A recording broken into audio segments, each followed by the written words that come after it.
Picture for a moment a world of swirling golden clouds, drifting through skies painted in hues of amber and gold. Far below lies a surface hot enough to melt lead, shrouded in crushing atmospheric pressure and corrosive acids. This is Venus, our neighboring planet, often called Earth's evil twin. But what if I told you that hidden within those acidic clouds, floating 30 miles above that infernal landscape, could lie the future of human civilization? It sounds like something pulled straight from the pages of science fiction, doesn't it? A city suspended among the clouds where humans could live, work, and even thrive in an environment completely unlike our own. Yet this idea, once the stuff of dreams and futuristic imagination, has captured the serious attention of scientists, engineers, and visionaries around the world. In recent years, the concept of cloud cities on Venus has shifted from speculative fantasy into a tangible, scientifically grounded proposal. The reason? We've begun to uncover something extraordinary, a narrow band in Venus's atmosphere where the temperature and pressure are almost shockingly Earth-like.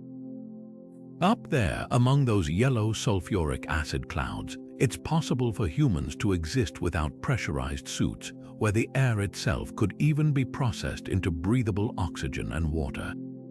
So how did we go from seeing Venus as a toxic, uninhabitable wasteland to seriously considering it as humanity's next home among the stars?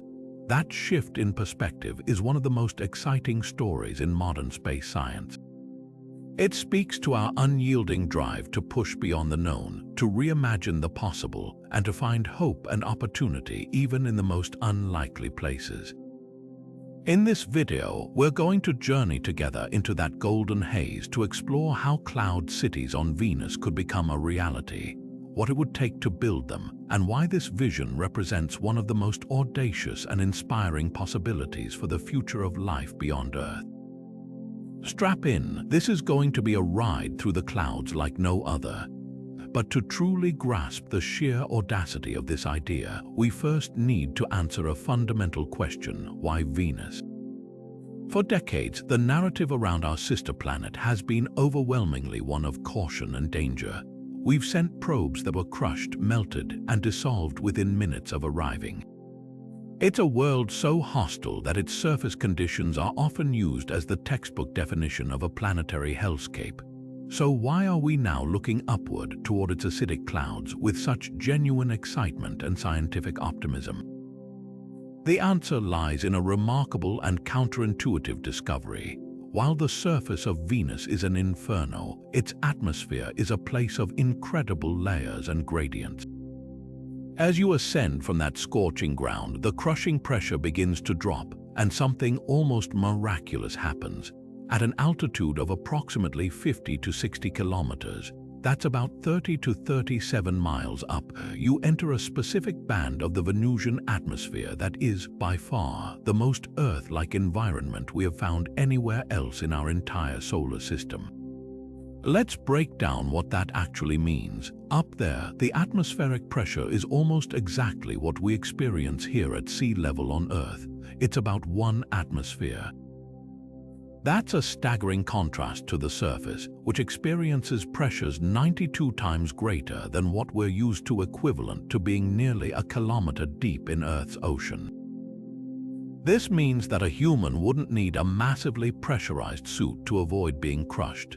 A standard exploration suit would suffice primarily for breathing and protection from the acidic environment. Even more compelling is the temperature. In this golden cloud layer, the thermometer reads between 0 and 50 degrees Celsius. That's the sweet spot between the freezing and boiling points of water. It's a range we encounter every day on Earth, from a chilly winter morning to a hot summer afternoon.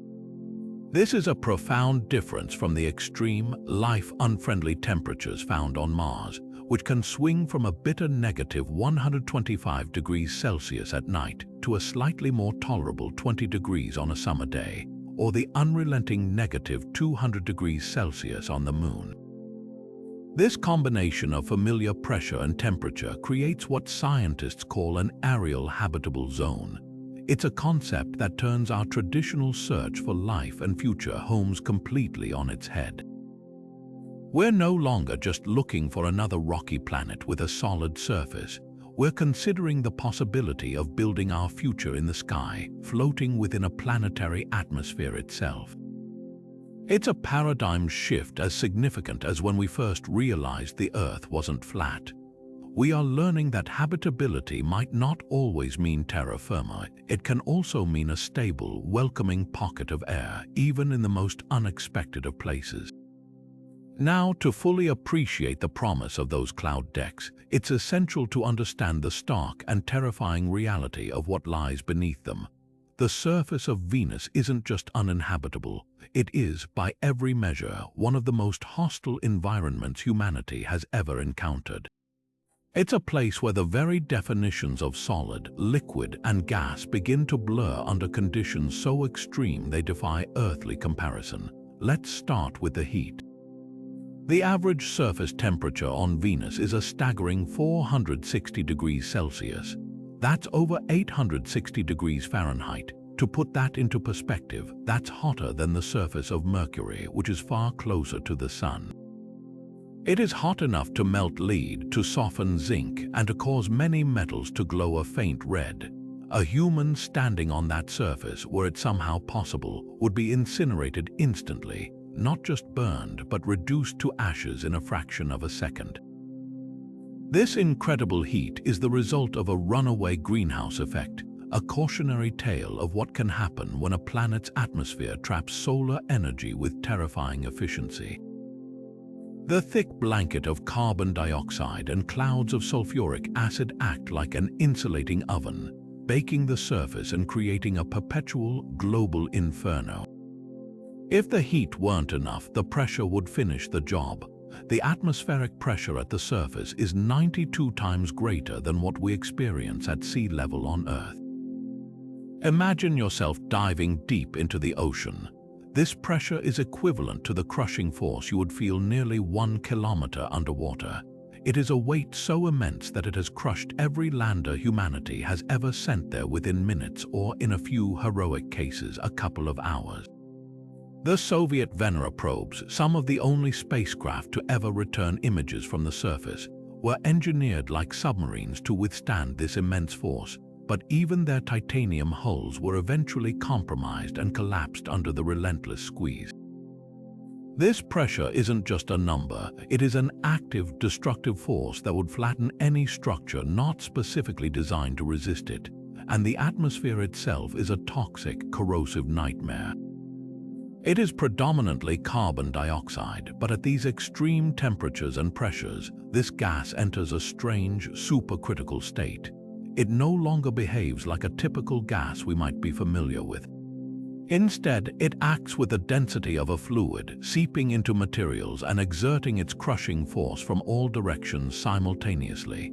Mixed within this supercritical CO2 are droplets of sulfuric acid and other corrosive compounds, creating a haze that can eat through metals, degrade electronics, and destroy any biological material.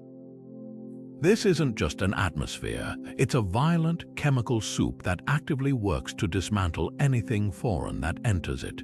When you combine these three elements, the furnace-like heat, the deep sea pressure, and the corrosive chemical soup, the conclusion is inescapable.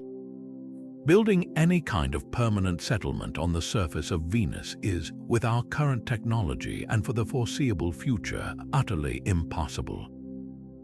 The engineering challenges are so profound that they push the boundaries of material science to their absolute limits. It's a realm suited only for the hardiest and most short-lived of robotic explorers. This stark reality is precisely what makes the discovery of that temperate cloud layer so revolutionary. It presents us with a profound and elegant workaround. Instead of fighting a losing battle against an impossible environment, we can simply rise above it, finding sanctuary in the skies where the conditions are, almost miraculously, in our favor. Our journey to understand this enigmatic world began not with grand visions of cloud cities, but with a simpler, more fundamental desire to reach out and touch our closest planetary neighbor.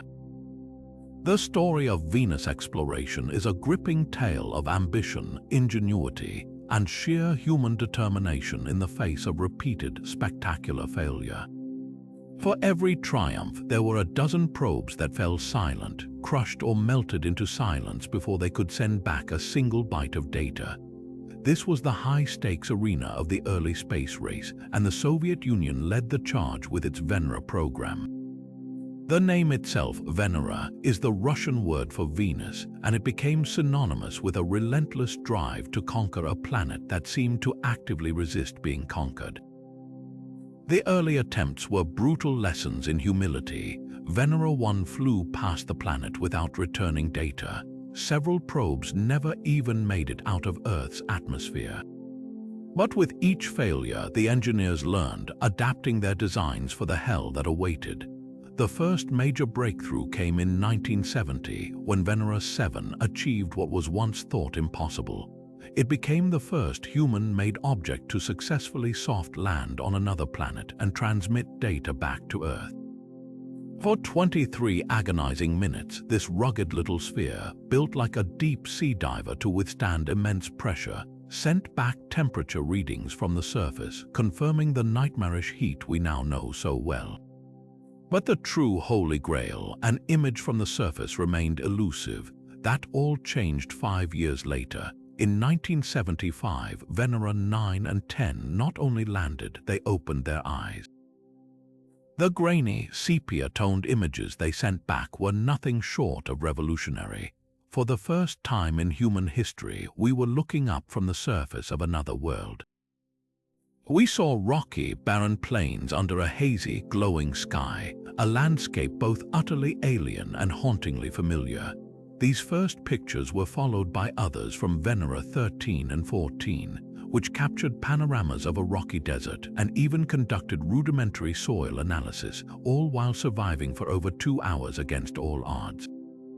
These missions painted a definitive picture of the surface, a beautiful, terrifying, and definitively inhospitable world. While the Soviets were pioneering the dangerous art of landing, NASA took a different, equally vital approach: orbital reconnaissance. The Magellan spacecraft, arriving at Venus in 1990, didn't need to brave the surface. Instead, it used a sophisticated cloud-penetrating radar to map 98% of the planet's surface from orbit.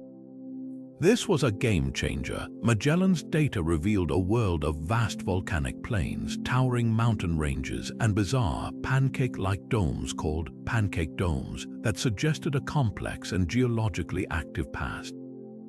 It gave us our first complete topographical map of Venus, showing us a planet that was not a dead rock, but a dynamic world with its own unique and violent history. For years after Magellan, Venus entered a kind of scientific quiet period, often overshadowed by the search for water on Mars.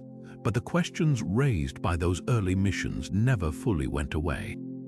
What was happening in that thick, swirling atmosphere? Was the planet still volcanically active today?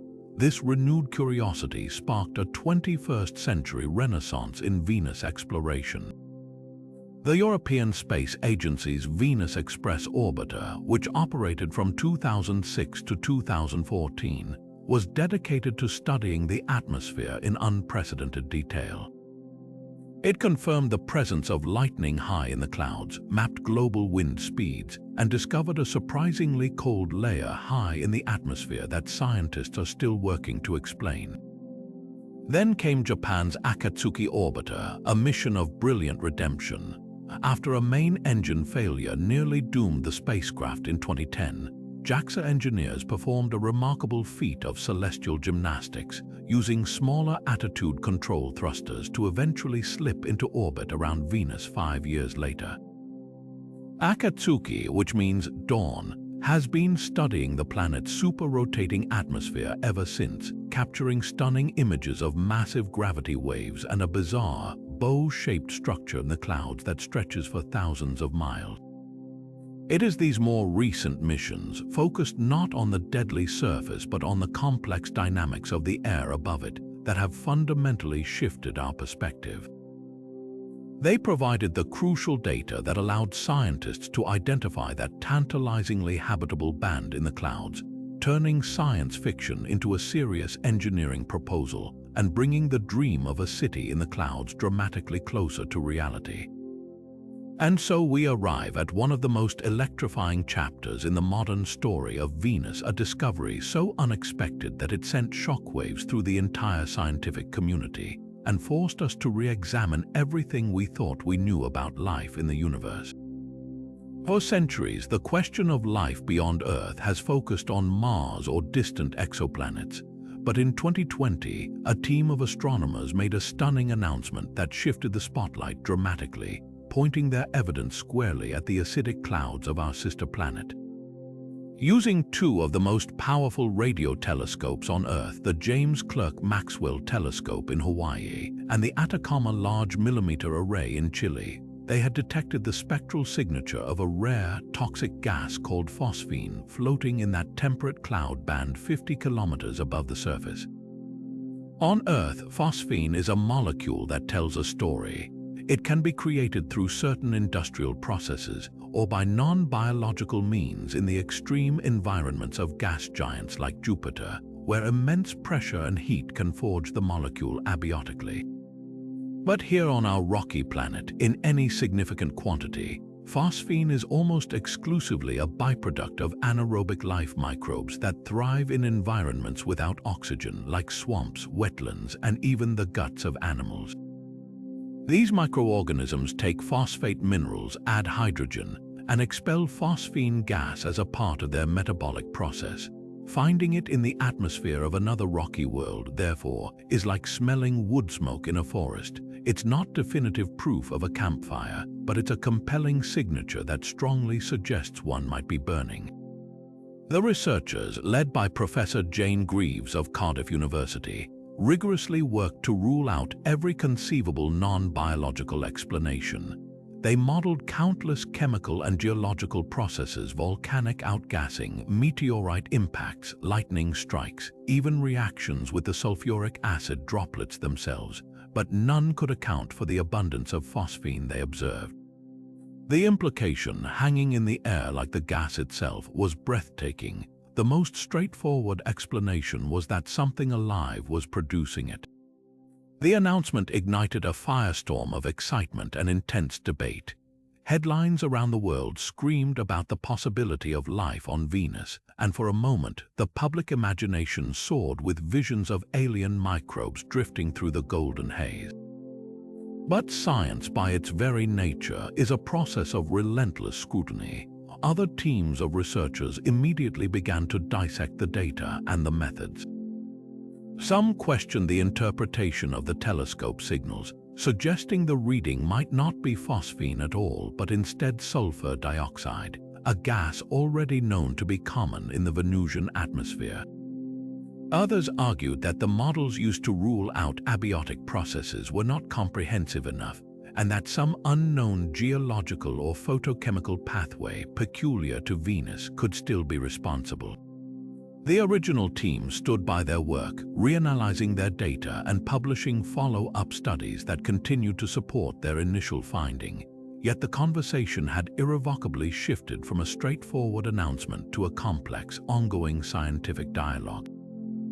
This vigorous debate is not a sign of failure. It is the sound of science working exactly as it should. Extraordinary claims require extraordinary evidence, and the potential discovery of life beyond Earth is the most extraordinary claim imaginable. The phosphine detection, whether it ultimately holds up or not, has already achieved something profoundly important. It has shattered our planetary biases and expanded the horizons of astrobiology. We can no longer assume that life can only exist on Earth-like planets with Earth-like surfaces. We must now seriously consider the possibility of aerial biospheres, whole ecosystems of microbes floating high in the clouds of a hostile world, making a living by metabolizing the chemicals around them. For future missions to Venus, the phosphine discovery has added an urgent and thrilling new objective. Go there, sample the cloud droplets directly, and find out what's really going on. The question is no longer just could life exist there, but is it already there waiting for us to find it? But the search for phosphine and the dream of a cloud city are more than just theoretical exercises. They are the driving forces behind some of the most inventive and ambitious mission concepts ever proposed.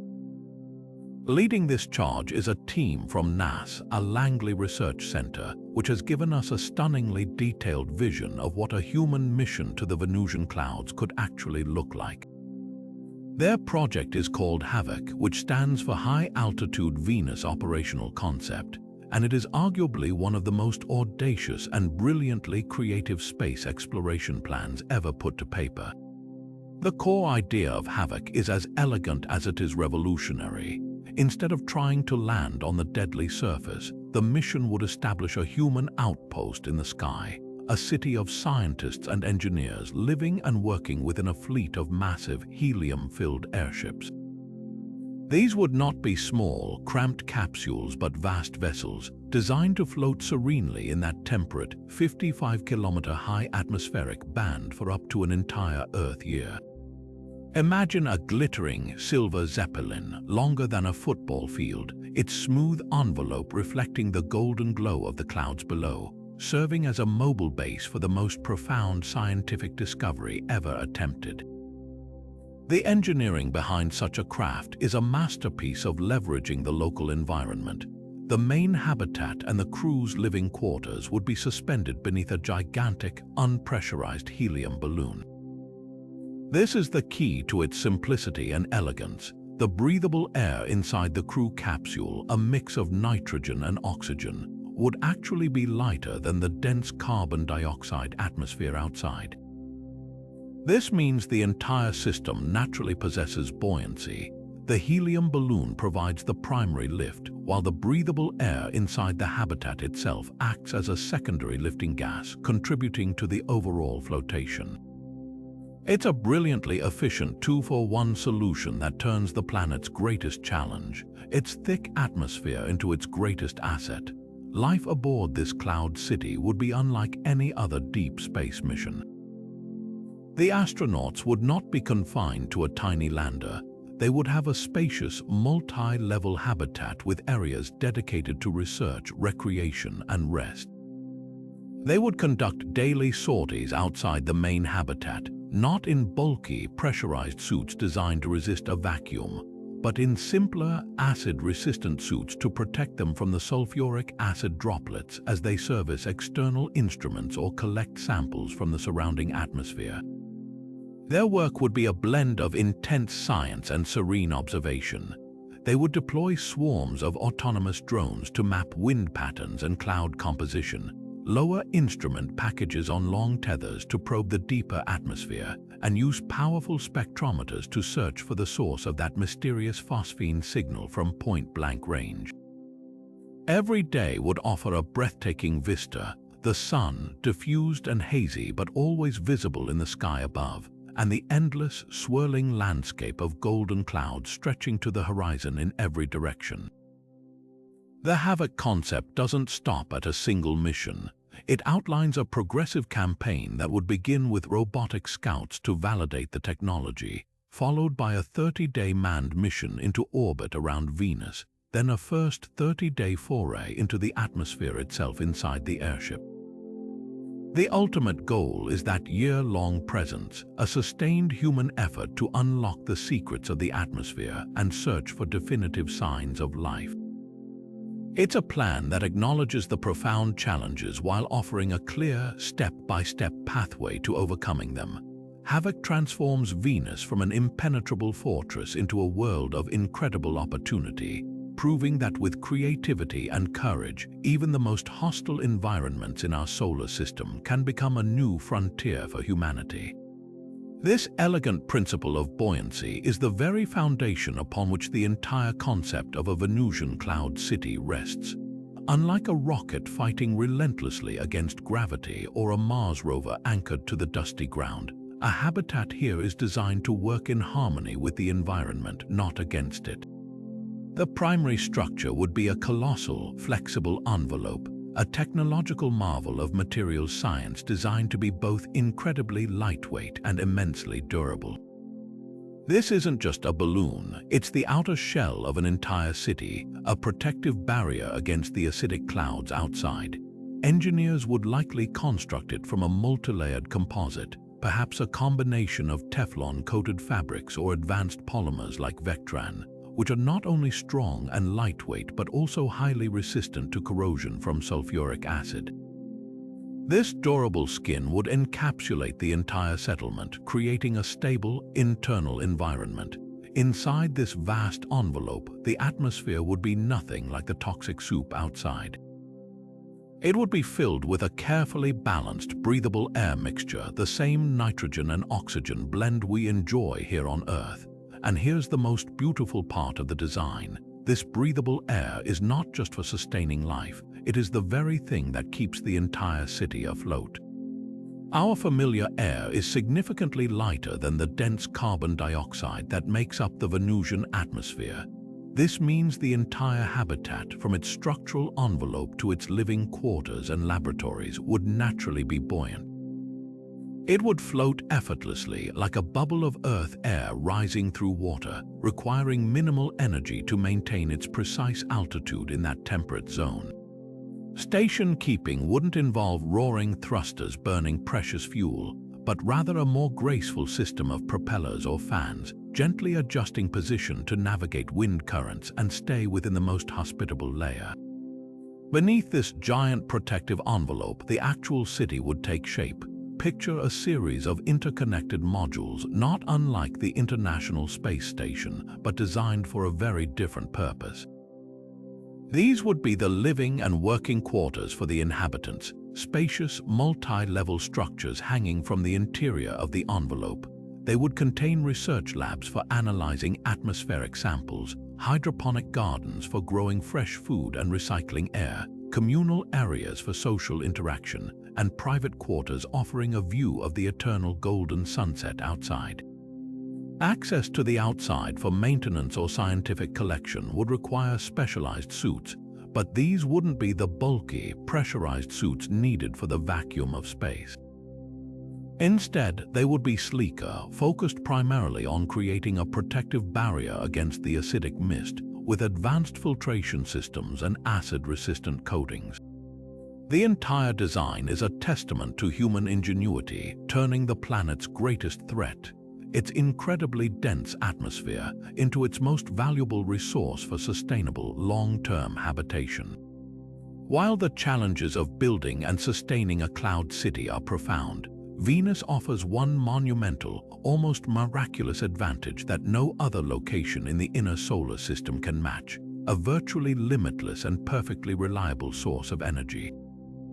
Imagine a power grid that never experiences a cloudy day, a solar farm that never faces a long, dark night, and a generating capacity so immense it could support not just a small outpost but an entire civilization. This isn't a futuristic fantasy, it's the inherent reality of our position in the Venusian atmosphere.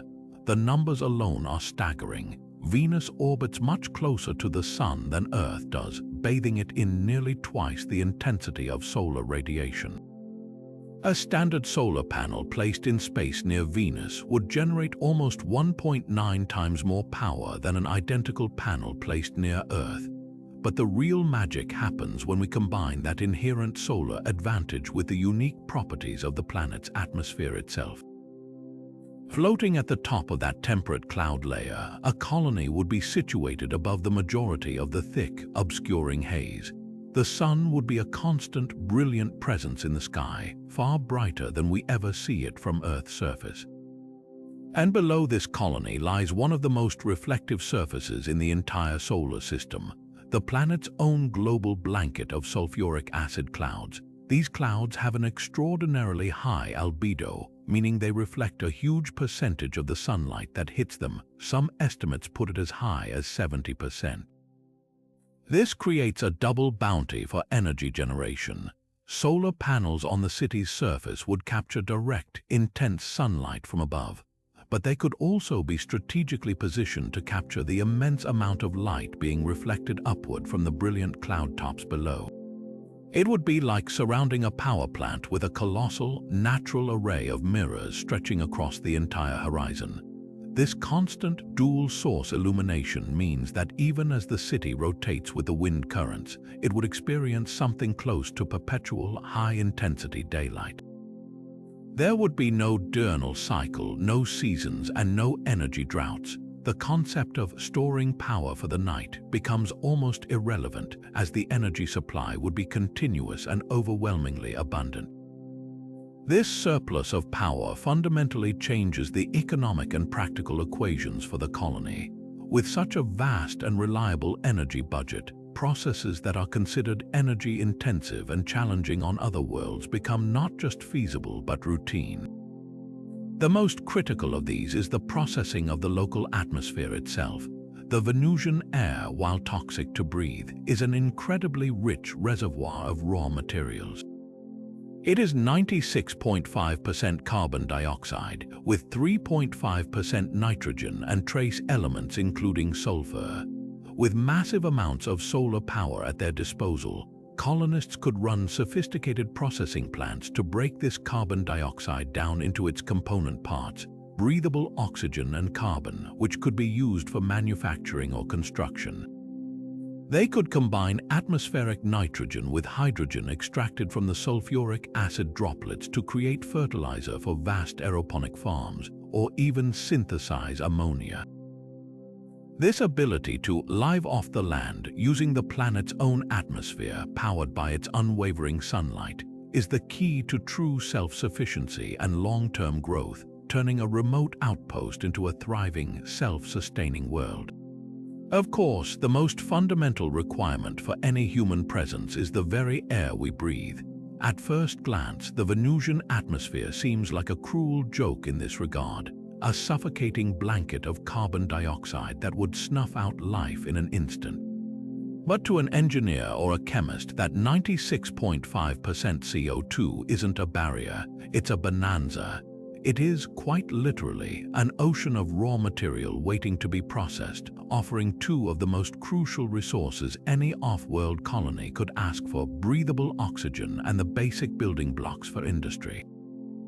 The process of unlocking these treasures hinges on a deceptively simple chemical reaction, one that has been studied for over a century and is already a cornerstone of plans for Mars exploration. It's called the Sabatier reaction, named after the French chemist Paul Sabatier who discovered it.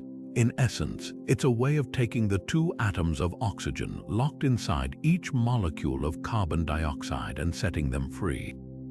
The reaction requires just two main inputs, carbon dioxide and hydrogen. When these are combined in the presence of a catalyst, usually something like ruthenium or nickel, and a bit of heat, they undergo a magical transformation. The carbon dioxide and hydrogen break apart and recombine into two incredibly useful products: methane, which is a potent rocket fuel, and water. This is the first critical step. We've taken a worthless, toxic gas and created water, the very elixir of life, but the process doesn't stop there. That newly synthesized water then becomes the feedstock for the next step, a well-understood process called electrolysis. By running an electrical current through the water, we can split it right back down to its core components, hydrogen and oxygen. The oxygen is captured and stored. It's the very gas we need to fill our habitats and our lungs. The hydrogen, now liberated, is then fed right back into the beginning of the process to react with more carbon dioxide, creating a beautiful closed-loop system. The only net inputs are carbon dioxide from the atmosphere and electricity from those abundant solar panels. The outputs are life-sustaining oxygen, water for drinking and growing plants, and methane fuel. Now, you might be wondering about the other byproduct of this entire chain, the carbon. When we break CO2 down, we're left with oxygen molecules and individual carbon atoms. On a large scale, this represents an enormous source of pure carbon, a fantastically versatile element. This isn't a waste product, it's a manufacturing miracle. This carbon could be processed into graphite or, under the right conditions, even woven into carbon nanotubes and graphene. These are some of the strongest, lightest, and most useful materials known to science. They could be used to 3D print new tools, build additional structural components for the expanding cloud city, or even reinforce the very fabric of the habitat itself. So the colony isn't just sustaining itself, it's literally growing from the air it floats in, transforming a planetary liability into its most valuable asset.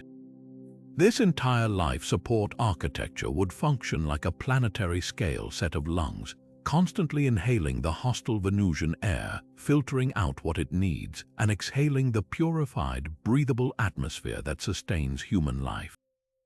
It's a powerful symbol of how the future of exploration isn't about carrying everything with us from Earth, but about learning to live off the land, or in this case, the sky, wherever we go. So if the atmosphere is our quarry and solar power provides the endless energy to process it, the next logical question is this: what exactly are we building with? The answer takes us to the cutting edge of material science and a concept known as in situ resource utilization, or ISRU. This is the ultimate expression of sustainability in space exploration, the idea that you don't bring your house with you, you build it from what you find when you arrive. And on Venus, the most abundant resource isn't rock or soil, it's the air itself. That incredibly dense carbon dioxide atmosphere, which for so long defined Venus as a place of death, is in fact a massive, untapped reservoir of carbon, the fundamental building block of some of the strongest, most versatile materials humanity has ever created. Let's follow the chemical pathway we started earlier. We know we can use the Sabatier reaction and electrolysis to break CO2 down into oxygen and carbon. On a small scale, that carbon might be considered a simple byproduct, but for a cloud city thinking about long-term growth and expansion, that stream of pure carbon is nothing short of a miracle. It is the raw feedstock for an entire manufacturing revolution happening 50 kilometers above the surface. The process to transform this raw carbon into structural material is known as carbon sequestration and pyrolysis. In simple terms, you're taking the carbon atoms, aligning them into incredibly strong crystalline structures, and then weaving those structures into the fibers of your future city. The first and most obvious product is carbon fiber. This is a material we're already deeply familiar with on Earth, prized for its incredible strength-to-weight ratio. It's what makes modern racing cars, aircraft, and high-performance bicycles so light and so strong. To create it from the Venusian atmosphere, processing plants would take the harvested carbon and heat it to extremely high temperatures in a controlled, oxygen-free environment. This treatment causes the atoms to arrange themselves into long, incredibly thin crystalline filaments, each one many times stronger than steel but only a fraction of the weight. These filaments are then bundled together into yarns, which can be woven into fabrics or embedded in polymer resins to create composite materials. Imagine entire sections of the habitat superstructure, the support beams for new modules, or even the hulls of smaller scout vehicles being 3D printed or molded from carbon fiber composites manufactured on site from the air the city floats in. But carbon fiber might just be the beginning. The real superstar material, the one that truly unlocks the potential of a carbon-based architecture, is graphene. This is a material that sounds like it's straight out of science fiction.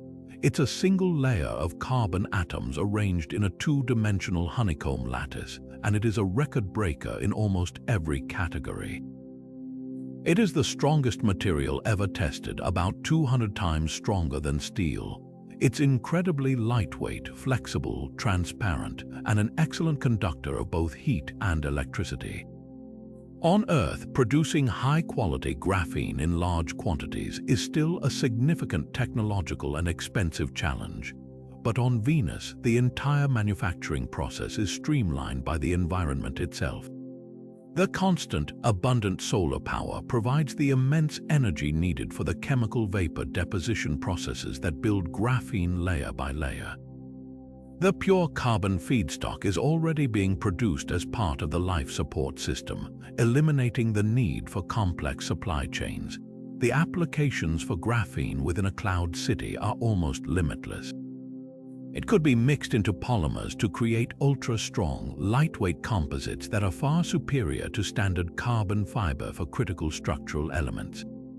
Because it's such an excellent conductor, it could be integrated into the walls of the habitat to create smart surfaces capable of managing electrical distribution, heat, and even data transmission without the need for heavy copper wiring. Its impermeability means it could form a perfect, thin barrier within the habitat's outer skin, providing an additional layer of protection against the diffusion of even the smallest atmospheric molecules. We could even see the development of transparent graphene films used for viewing ports, offering a crystal-clear, incredibly strong window onto the golden skies outside. This isn't just about building a habitat, it's about growing an ecosystem of advanced materials, all derived from a single, simple molecule that was once considered the planet's greatest threat. The city wouldn't just float in the atmosphere, it would quite literally be made from it, a testament to human ingenuity turning a hostile environment into a home. Yet for all its promise of abundant carbon and oxygen, the Venusian atmosphere holds one critical resource in frustratingly short supply, presenting what might be the single greatest engineering hurdle for long-term habitation: water. The phrase water everywhere, nor any drop to drink, takes on a terrifying new meaning here. While the clouds are a globally enveloping mist, they are not made of life-giving water vapor.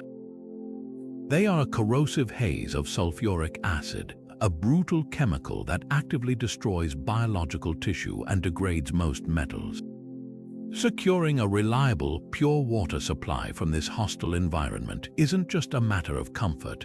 It is the absolute bedrock of survival, the non-negotiable prerequisite for everything from drinking and sanitation to the aeroponic farms that would feed the entire colony.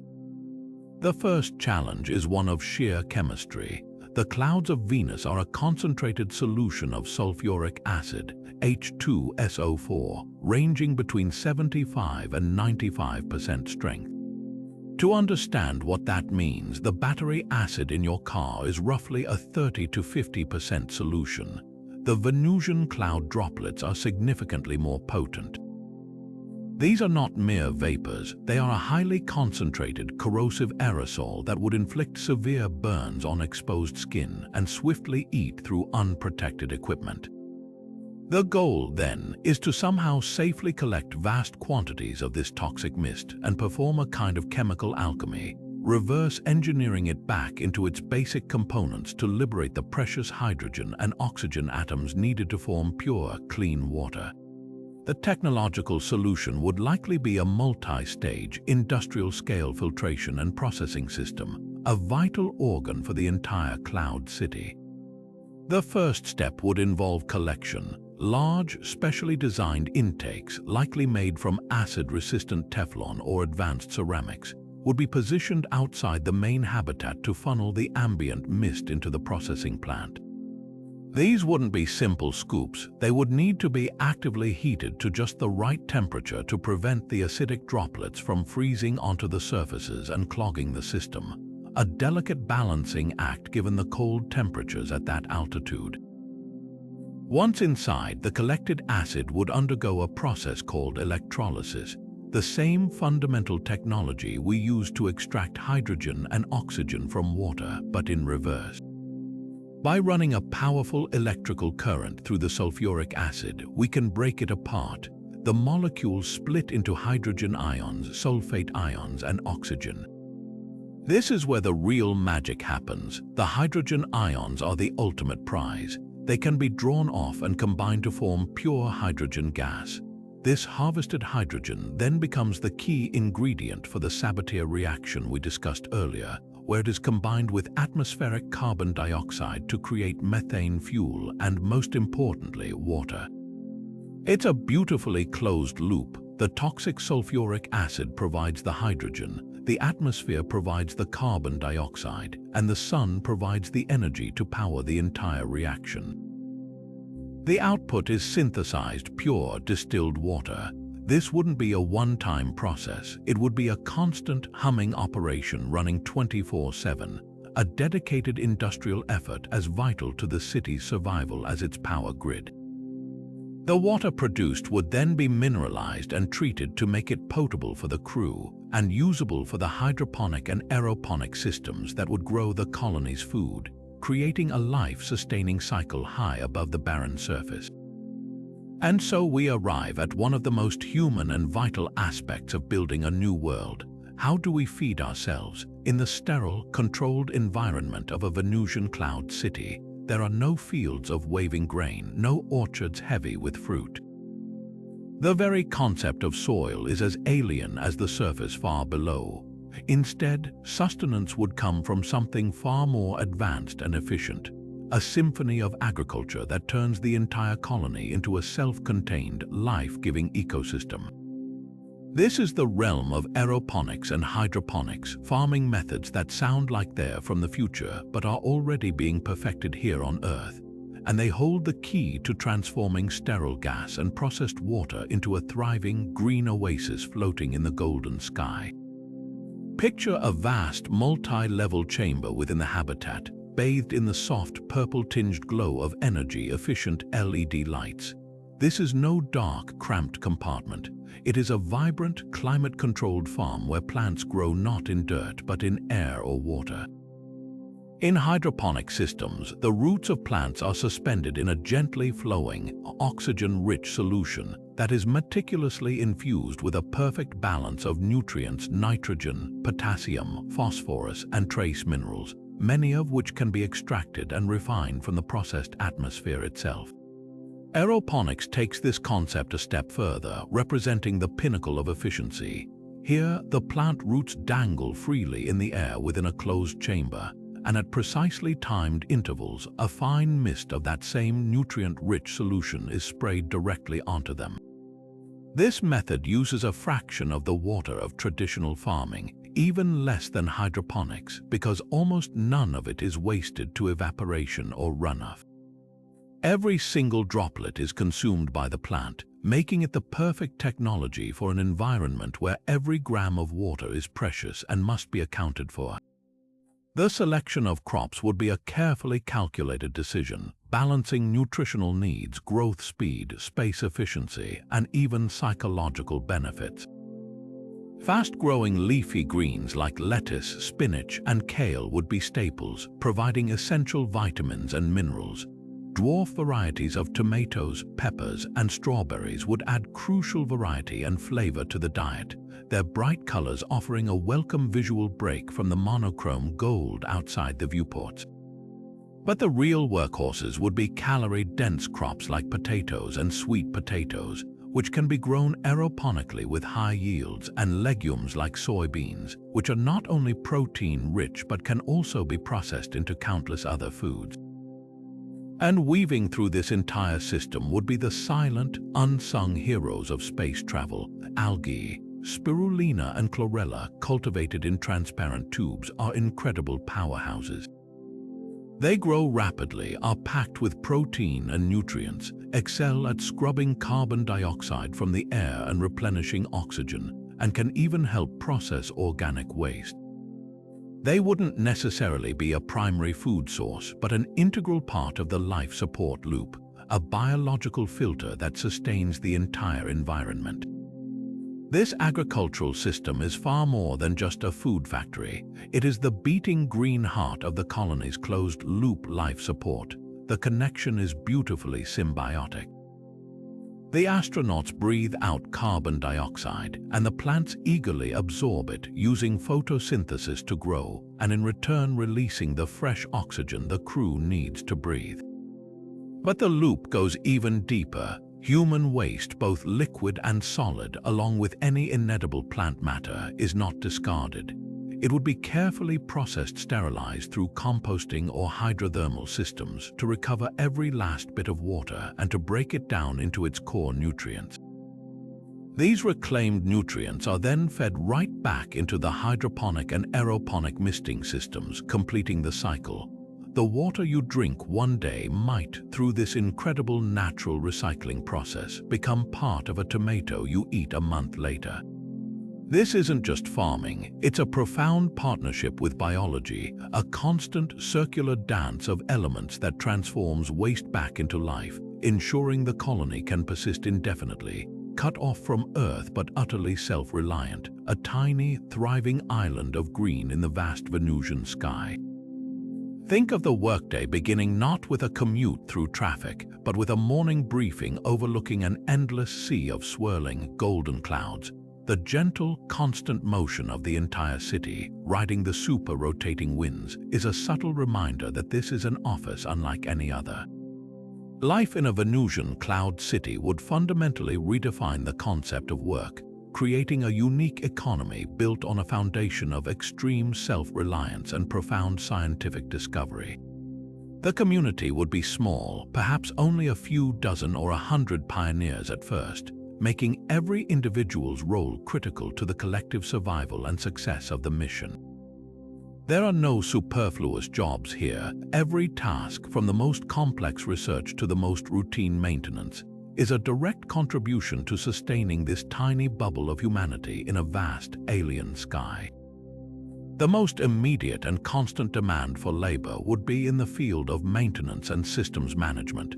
This isn't like fixing a leaky faucet on Earth. The external environment is actively hostile, and a single point of failure could be catastrophic. A dedicated team of environmental engineers and technicians would be responsible for the city's intricate life support systems, the massive atmospheric processes that scrub carbon dioxide and create breathable air, the water reclamation plants that purify and recycle every single drop of moisture, and the vast solar arrays that power it all. Their work is a never-ending cycle of monitoring, preventive maintenance, and repair, but the most unique and challenging aspect of their job would be combating the relentless threat of acid corrosion. Even with advanced protective coatings, the microscopic sulfuric acid droplets in the atmosphere are a persistent foe. Teams would routinely venture outside in their sleek, acid-resistant suits to inspect the outer envelope of the habitat, carefully cleaning sensors, resealing microscopic cracks before they can become problems, and replacing components that have succumbed to the slow, steady chemical wear. Their success is measured in the continued, uninterrupted hum of the machinery that keeps everyone alive. Alongside these vital engineers would be the scientists for whom Venus is a living laboratory of unparalleled opportunity. Their workdays would be spent unraveling the planet's deepest mysteries. Atmospheric chemists would be endlessly fascinated by the complex interactions within the cloud layers, analyzing data from drones and tethered probes to understand the strange chemistry that might be producing phosphine and other anomalous gases. Meteorologists would study the planet's superrotation, the phenomenon where the entire atmosphere circles the globe in just 4 Earth days, a storm of unimaginable scale that they are riding within. Geologists, though far removed from the surface, would use data from orbiting satellites and ground-penetrating radar to study Venus's volcanic activity and tectonic history, trying to solve the puzzle of why this Earth-sized planet took such a dramatically different evolutionary path. And of course, there would be the biologists, the ultimate seekers, whose entire focus would be on the tantalizing possibility of life within the cloud droplets themselves. Their work would involve meticulously collecting samples from the outside atmosphere and analyzing them in sterilized, secure labs, hoping to find the first definitive proof of life beyond Earth. This scientific and maintenance work is supported by a sophisticated manufacturing sector, an industry that literally builds the future from thin air. Technicians would operate the sprawling chemical processing plants that perform the Sabatier and electrolysis reactions, transforming atmospheric carbon dioxide into breathable oxygen and methane fuel.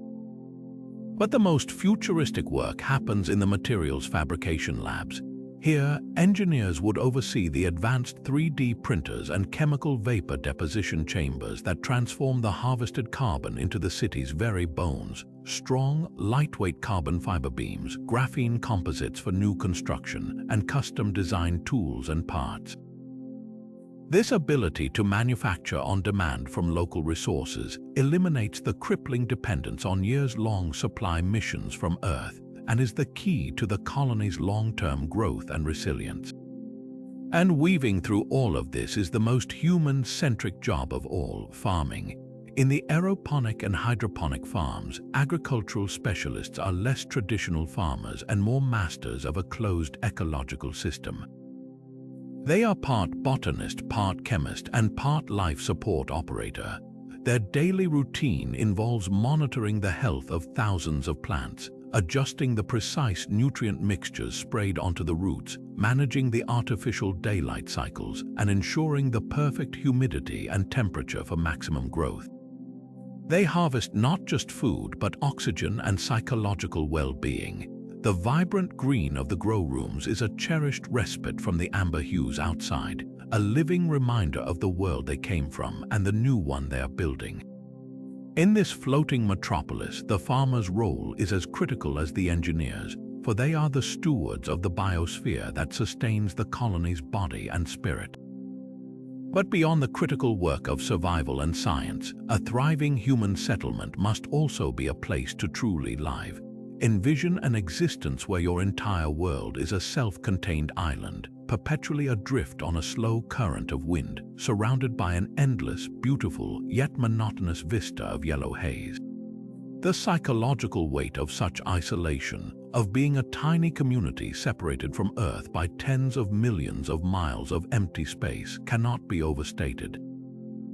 This is why the design of a cloud city must extend far beyond engineering and into the very fabric of human experience, consciously crafting a society that nurtures the mind and spirit as diligently as it maintains the air and water.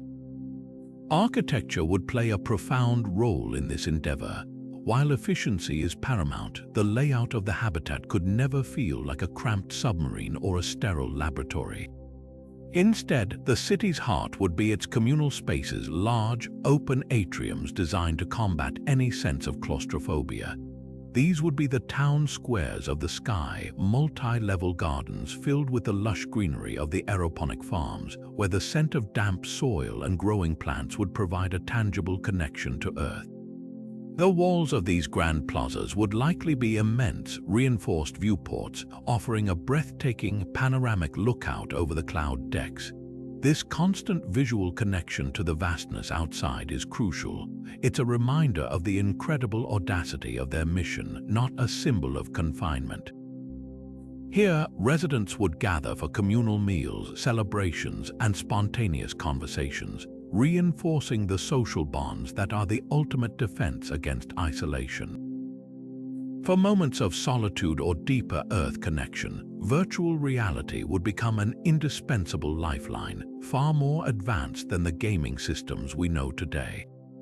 Imagine slipping on a lightweight headset and instantly being transported to a sun-dappled forest on a spring morning, with the sound of birdsong and a virtual breeze that even carries the scent of pine.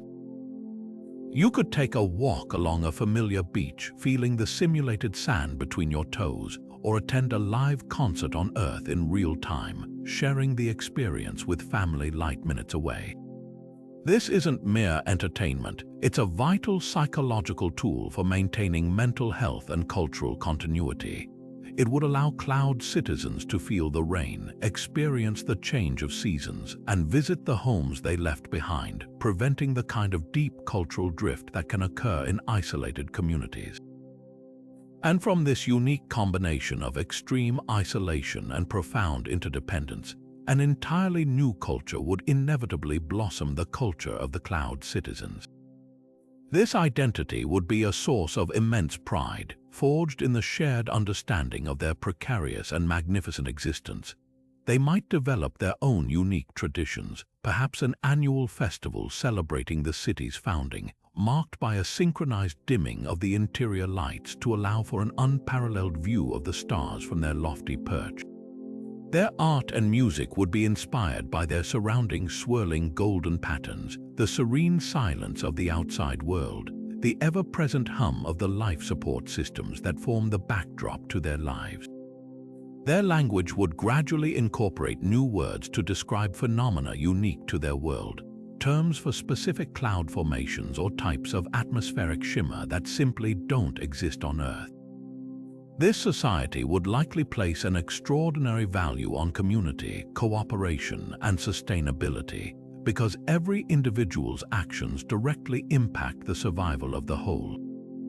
The concept of waste would be alien. The closed-loop systems that recycle air, water, and nutrients would become a core cultural value, a daily lived philosophy.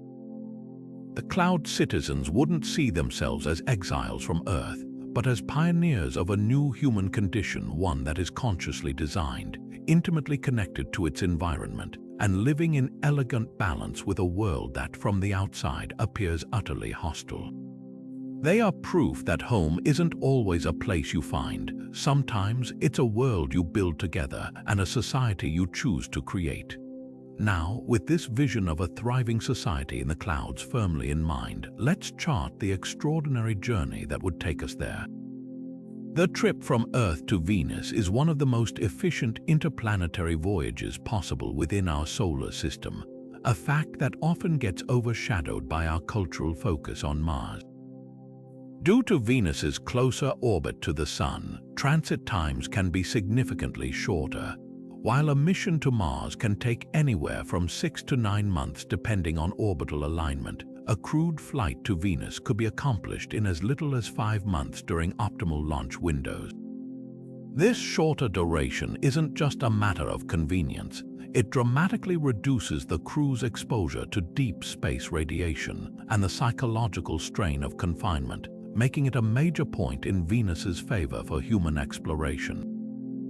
The spacecraft making this journey wouldn't be the spindly, minimalist capsules of the Apollo era. It would be a robust interplanetary transfer vehicle, a self-contained world for its crew during the months-long cruise. Picture a large, cylindrical module spinning gently to create artificial gravity, preventing the muscle atrophy and bone density loss that plague long-duration spaceflight. Its exterior would be heavily shielded against cosmic and solar radiation, perhaps using layers of polyethylene or even water stored in its walls. Vast, folded solar arrays would extend from its sides, their surface area massive enough to capture the dwindling sunlight as the ship travels closer to the Sun, providing all the power needed for life support, communications, and navigation. Inside, the crew would live and work in a space designed for both efficiency and comfort, with areas dedicated to exercise, research, and leisure, all while watching their destination grow from a bright star into a distinct cloudy orb outside their viewports. The true test of engineering brilliance, however, begins not during the journey but upon arrival. Entering orbit around another planet typically requires firing powerful retrorockets to slow down, a maneuver that consumes a colossal amount of precious fuel. For Venus, we have a far more elegant and fuel-efficient solution, aerocapture. This technique uses the planet's own atmosphere as a brake. As the transfer vehicle approaches Venus, it wouldn't aim for orbit. Instead, it would target a precise trajectory that dips just barely into the upper reaches of the atmosphere. The spacecraft would be equipped with a robust, bowl-shaped aeroshell heat shield on its leading face. As it skims through the incredibly thin upper atmosphere at speeds exceeding tens of thousands of kilometers per hour, the friction against this shield creates immense heat but, more importantly, tremendous drag. This drag acts like a natural brake, bleeding off just enough velocity for the planet's gravity to capture the vehicle into a stable orbit, all without firing a single engine. It's a daring, high-precision maneuver that turns the planet's greatest feature, its thick atmosphere, into a giant, natural landing pad, Once safely in orbit, the mission enters its most critical phase, the descent of the cloud city itself. The main crew might remain in the relative safety of the orbiting transfer vehicle, acting as mission control while the initial habitat module is deployed. This module, which contains the pre-inflated structure of the airship and all its vital systems, would detach and begin its own carefully calculated descent. Protected by its own heat shield, it would plunge into the atmosphere, enduring a fiery entry far more intense than anything experienced on Mars due to the greater atmospheric density. After the initial heat of entry has subsided, a series of parachutes would deploy. But this isn't a parachute ride all the way to the ground. The goal is not to land but to stop in mid-air. The large drogue chutes would first stabilize the module's wild tumble, and then a massive main parachute would blossom, dramatically slowing its fall through the thick, soupy air. The final act is a breathtaking feat of precision inflation. As the module descends through the target altitude of 55 kilometers, where the pressure and temperature are just right, a signal is sent. Explosive bolts fire and the protective aeroshell is jettisoned. In a matter of minutes, the giant helium balloon contained within rapidly inflates, unfolding into its full, majestic size. At the same moment, the main parachute is released, and the newly born cloud city, now buoyant and stable, is left floating gracefully in its new home. The gentle winds take hold of it, and the city begins its eternal drift around the planet. From there, the initial automated systems would activate, stabilizing the habitat and preparing it for the crew, who would soon descend from orbit in a smaller, dedicated shuttle to board their new home and begin humanity's first chapter living in the clouds of another world. Now, let's step outside for a moment and truly absorb the reality of stepping onto the balcony of this floating metropolis. The view that greets a resident of the cloud city is something beyond the imagination of any terrestrial artist, a spectacle that redefines the very meaning of sky and light. Because Venus rotates at a snail's pace, taking 243 Earth days to complete a single turn, the passage of day and night is almost imperceptible. You wouldn't experience a sunrise or sunset in the way we do on Earth. Instead, you would exist in a state of perpetual golden twilight. The sun is a permanent, diffuse bright patch in the hazy, yellow sky, never directly overhead, never truly setting, but casting a soft, ethereal glow that bathes everything in a warm, amber light. It is a world without sharp shadows, without the stark contrasts of a sunny day or the deep black of a moonless night. This constant, gentle illumination creates a profoundly serene and almost dreamlike atmosphere, a quiet grandeur that would become the backdrop to everyday life. But the true celestial drama unfolds when you look down. From your vantage point over 50 kilometers high, you are not looking up at the weather, you are floating above it, looking down upon a dynamic, living canvas. The cloud decks below are not a flat, featureless blanket. They are a roiling, three-dimensional landscape of immense peaks and valleys, of swirling vortices and vast, slow-moving rivers of vapor, all tinted in countless shades of yellow, gold, and muted orange by the sulfur compounds within them. This ever-shifting panorama is your city's foundation, a breathtakingly beautiful and constantly changing vista that stretches to every horizon. You could spend a lifetime watching the intricate patterns form and dissolve, a silent, slow-motion ballet performed on a planetary scale. Then, as the winds carry your city through the deeper layers of the atmosphere, the evening's main event begins. In the distance, a silent flash, brilliant and white, momentarily bleaches a vast sector of the golden clouds beneath you into a stark, electric blue. Then another and another. These are not the quick, branching forks of lightning we see from the ground on Earth. This is something far more immense and awe-inspiring. Scientists believe Venus experiences something called super bolts, enormous discharges of energy that erupt between the different layers of the cloud deck. Because the atmosphere is so incredibly dense, the light from these explosions diffuses, creating great sheet-like illuminations that can light up thousands of square kilometers of cloudscape at once. From your balcony in the sky, you wouldn't hear the thunder. The sound would be muffled to nothingness by the distance and the thick air. You are a silent observer to the greatest light show in the solar system, a display of raw power that transforms the world below into a stormy, alien sea illuminated from within by its own private, silent fireworks. It is a view of sublime power and profound beauty, a daily reminder that you are living in one of the most dynamic and spectacular environments humanity has ever dared to call home. But this elegant, passive drift brings with it a unique set of challenges. The city is not a ship at sea with a rudder and an engine. It is more akin to a sophisticated hot air balloon, and its method of navigation must be just as innovative. The primary force moving the city is the phenomenon of superrotation, a meteorological marvel unique to Venus where the entire atmosphere whips around the planet at a breathtaking pace, completing a full circuit in just 4 to 6 Earth days. This means the winds at this altitude are consistently fast, often reaching speeds of over 200 miles per hour. While this provides a constant, predictable journey around the planet, it also means the city is on a fixed global racetrack, unable to simply stop or change course on a whim. The goal of navigation, therefore, isn't about fighting this immense natural force but working with it intelligently.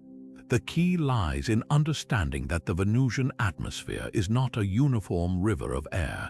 It is structured in distinct layers and bands, much like Jupiter's famous belts and zones but on a smaller scale. These different layers can have slightly varying wind speeds and directions. This is where the city's propulsion system comes into play, a system designed not for powerful thrust, but for delicate, precise vertical movement.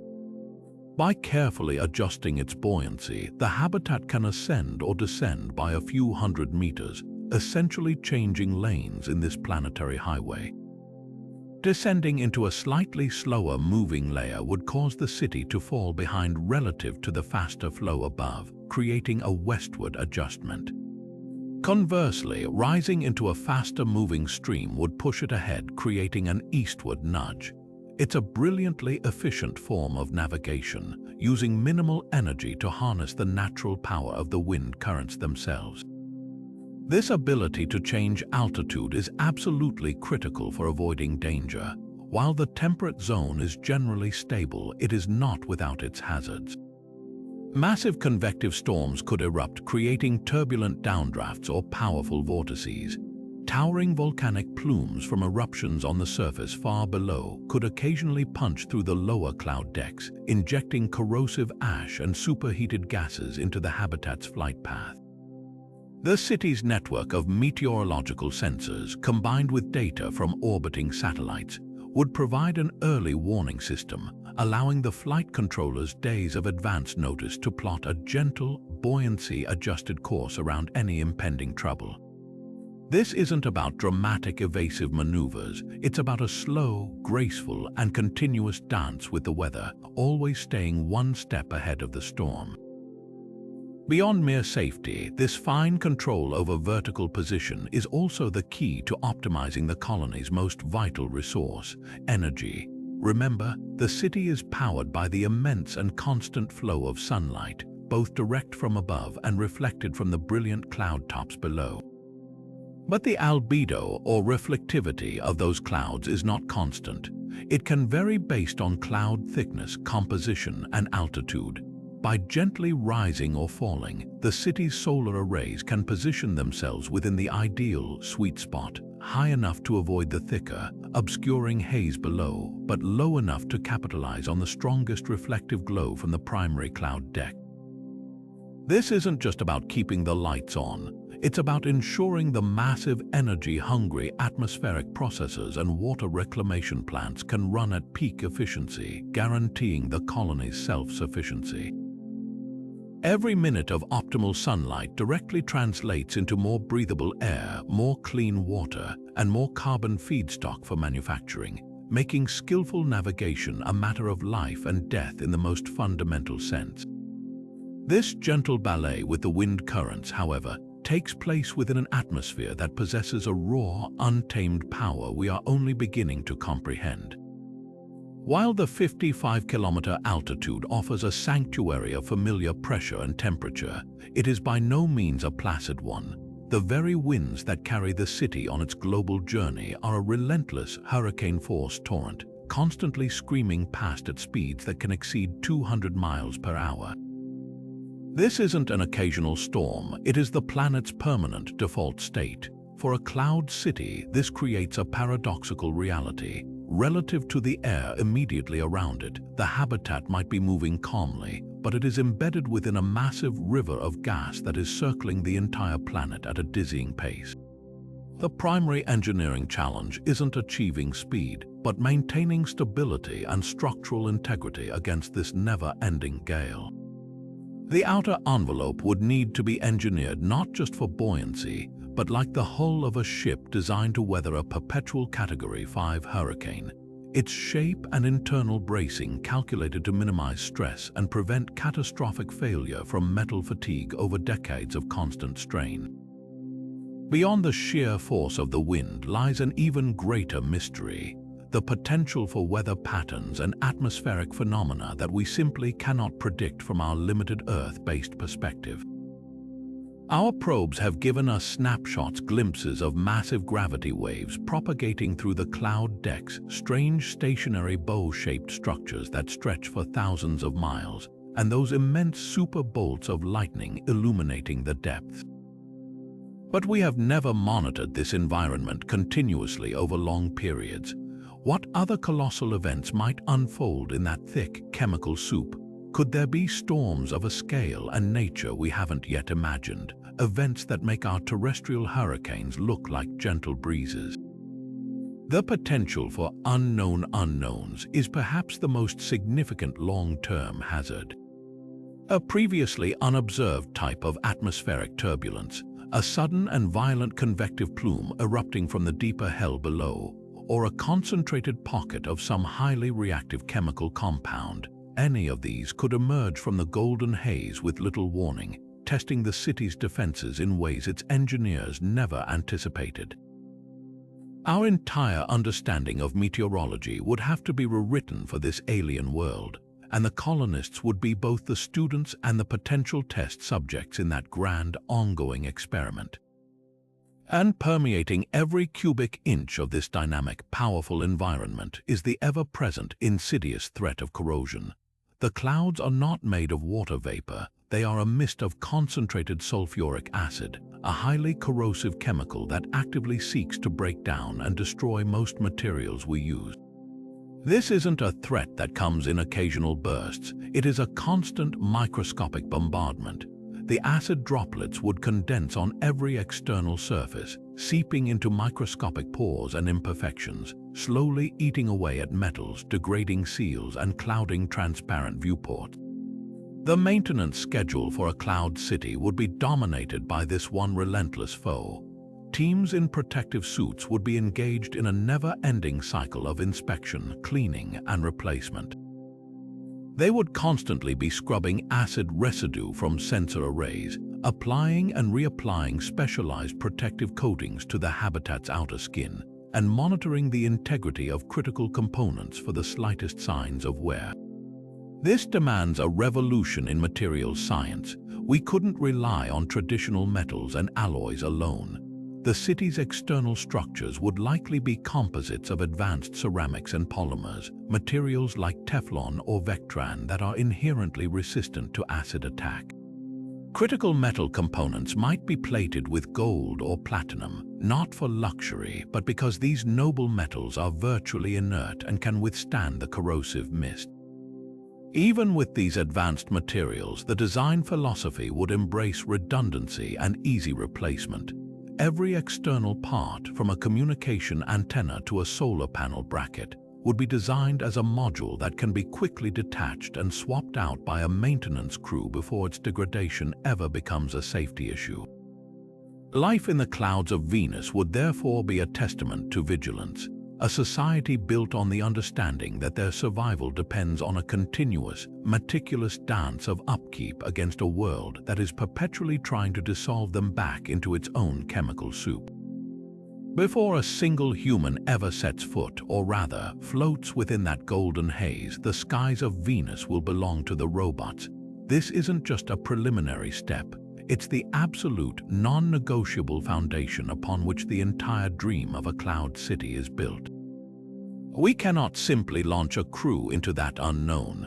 The journey from our whiteboards and computer models to a functioning, human-rated habitat must be paved with data, and that data will be gathered by a fleet of hardy, autonomous pioneers designed to endure the very challenges we've just detailed. These robotic precursors are the unsung heroes of the story, the silent scouts who will brave the acid clouds and hurricane winds so that one day we can follow safely. The first of these pioneers won't look like the rovers we send to Mars.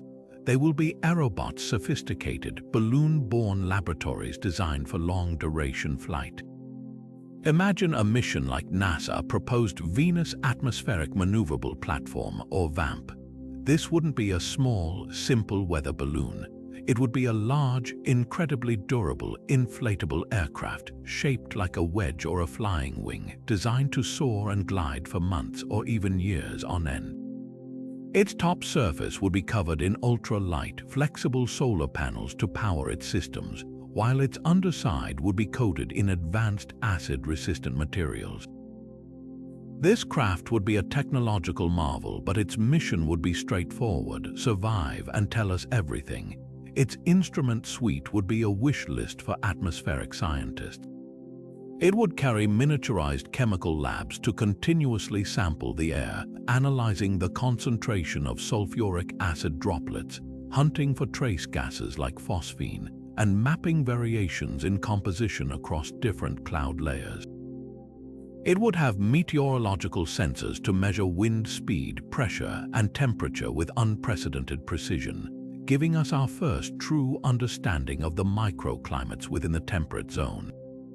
Crucially, it would test different material samples, strips of potential habitat envelope, coatings for solar panels, and composites for structural beams, exposing them to the real environment to see which ones succumb to corrosion and which ones emerge unscathed after a year-long ordeal. This isn't something we can fully simulate on Earth. We need to see how materials behave under the actual combination of acid mist, UV radiation, and constant wind stress. The most critical data these aerobots will gather, however, revolves around in situ resource utilization, or ISRU. Proving we can live off the Venusian atmosphere is the entire key to sustainability. A robotic precursor would carry a small-scale, integrated demonstration plant.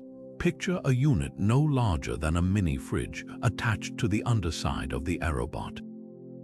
It would intake the surrounding atmosphere, run it through a miniature Sabatier reactor, an electrolysis system powered by its own solar array, and attempt to produce a trickle of breathable oxygen and methane. The success of this experiment would be a monumental milestone, providing the first concrete proof that the core chemical process for survival actually works in the real environment, not just in a clean lab on Earth. It would measure production rates, test the purity of the outputs, and identify any unforeseen complications, like trace contaminants from the atmosphere that might poison the catalysts. Every minute of operation would de-risk the future human-scale systems, turning a brilliant theory into a proven, practical technology. This phased approach, starting with robots, follows the successful blueprint of every major exploration effort we've ever undertaken. We sent orbiters and landers to Mars for decades before we ever seriously designed a human mission. We understood the Moon's surface through the Ranger, Surveyor, and Lunar Orbiter programs before Apollo astronauts left their footprints in the dust. For Venus, the process is the same, but the environment demands an even greater degree of caution and preparation. The data these robotic scouts beam back will be worth more than all the gold on Earth. It will allow engineers to refine their designs, to swap out materials that failed for ones that proved resilient, and to model the atmospheric dynamics with a fidelity we can only dream of today. They are the essential bridge between concept and reality, turning the audacious vision of a city in the clouds from a spectacular dream into an achievable, step-by-step plan for the future of humanity among the stars. Yet for all its promise as a scientific sanctuary, any undertaking of this magnitude must eventually confront a fundamental and pragmatic question: is it truly worth the staggering cost? The vision is grand, but the price tag will be astronomical, running into the hundreds of billions, if not trillions of dollars. This forces us to move beyond the poetry of exploration and into the hard-nosed reality of economics. To secure that level of investment, we must identify a compelling return that extends far beyond the profound, yet intangible, value of pure knowledge. The endeavor must offer something that provides tangible, material benefits back to Earth, creating a viable economic engine that can sustain the colony and ultimately pay for its own expansion. Perhaps the most powerful and immediate economic driver is one that Venus possesses in almost unimaginable abundance: energy. The planet's position closer to the Sun, combined with its brilliantly reflective cloud tops, creates a perfect storm for solar power generation. We are talking about a constant, unending source of clean energy on a scale that dwarfs anything possible on Earth. Unlike terrestrial solar farms that are plagued by night, weather, and seasonal changes, a power station floating in the Venusian atmosphere would bask in perpetual, high-intensity daylight. The concept of beaming this energy back to Earth, while firmly in the realm of futuristic technology, is not pure science fiction. It would involve massive orbital arrays of satellites equipped with highly efficient solar panels, collecting the intense sunlight and converting it into microwave or laser energy for transmission to receiving stations on Earth. This energy could then be fed directly into our global power grids, providing a virtually limitless supply of baseline clean electricity. The entity that successfully develops and controls this technology wouldn't just be a company. It would become the foundational energy utility for the entire planet, an investment with a potential return that could make the initial cost of building the cloud city look like a mere down payment. Beyond this grand energy vision, the colony would also become a high-tech manufacturing hub unlike any other, leveraging its unique environment and resources. The constant, abundant solar power enables a form of industrial-scale chemistry that is often too energy-intensive to be practical on Earth.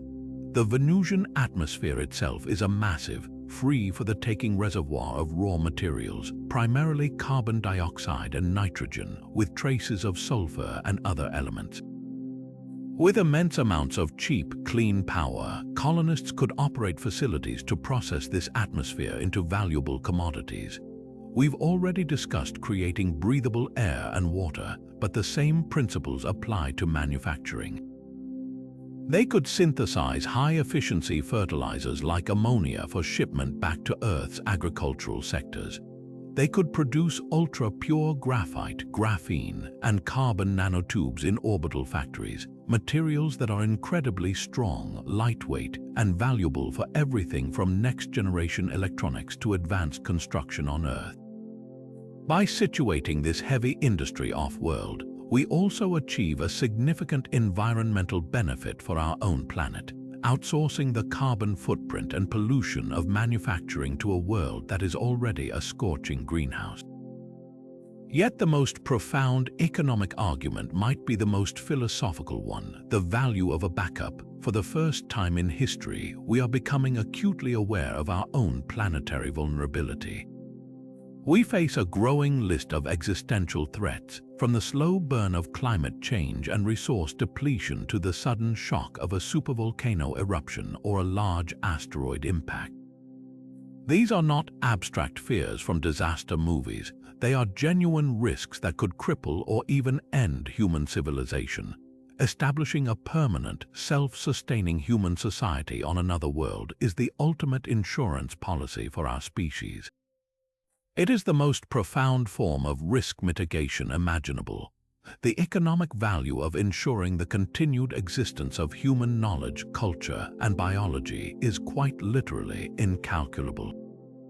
A Venusian cloud city thriving independently 50 kilometers above an uninhabitable surface would represent the first meaningful step toward making humanity a multi-planetary species. This isn't just about preserving a few people, it's about preserving the collective legacy of thousands of years of human achievement, ensuring that even in the face of a catastrophe on Earth, the light of consciousness would not flicker out in the cosmos. This assurance, this guarantee of continuity, may ultimately be the most valuable product a colony on Venus could ever produce, transforming it from a mere scientific outpost into a priceless ark for the future of humanity itself. And as our cloud cities mature, evolving from fragile outposts into thriving, self-sufficient arks, it's only natural for our gaze to drift downward through the golden haze toward the infernal surface far below. This is where the dream expands from a chapter of survival into an epic of cosmic transformation. We begin to contemplate the ultimate long-term vision, a project so monumental it defies human scale, the terraforming of Venus itself. This is not a plan for the next century or even the next millennium. It is a blueprint for a distant future, a multi-generational endeavor that would represent the most ambitious act of planetary engineering ever conceived, fundamentally remaking a world in the image of our own. The challenges are, to put it mildly, staggering. To terraform Venus is to wage a war against its very nature on three formidable fronts: its scorching heat, its crushing atmospheric pressure, and its utter lack of water. The first and most critical battle would be against the runaway greenhouse effect. The current surface temperature of 460 degrees Celsius is a direct result of a thick atmosphere that is 96.5% carbon dioxide, an insulating blanket of incredible potency. To cool the planet, we would need to find a way to remove that blanket. One of the most dramatic proposals involves constructing a giant solar shade, a vast, gossamer thin structure positioned at the Lagrange point between Venus and the Sun. This wouldn't be a solid wall, but rather a diffuse cloud of millions of tiny satellites, acting like a set of celestial blinds to reduce the amount of solar energy reaching the planet. Over centuries, this artificial twilight would allow the surface to radiate its immense stored heat out into space, gradually lowering the temperature from a metal melting inferno to something more tolerable. But cooling the planet is only half the solution. We would still be left with an atmosphere 92 times denser than Earth's, composed almost entirely of carbon dioxide. This is where the project enters the realm of truly grand-scale chemistry. The proposal is to introduce a colossal amount of hydrogen into the atmosphere. This isn't a simple task. We would likely need to redirect icy comets from the outer solar system, guiding them on a slow-motion journey to crash into the Venusian atmosphere. When the immense heat of entry vaporizes these comets, they would release their payload of water ice as hydrogen and oxygen. That hydrogen is the key. In a planet-wide application of the Sabatier reaction we discussed for the cloud cities, the introduced hydrogen would react with the atmospheric carbon dioxide. The result, it would lock away the carbon in the form of graphite, a stable, solid element, and create vast quantities of water vapor. This single, epic process would achieve two miracles at once. It would drastically thin the atmosphere by removing its primary component, and it would provide the feedstock for creating planetary-scale oceans. Imagine the scene over millennia. As the atmosphere thins and cools, the graphite dust would slowly settle out, perhaps creating strange black landscapes.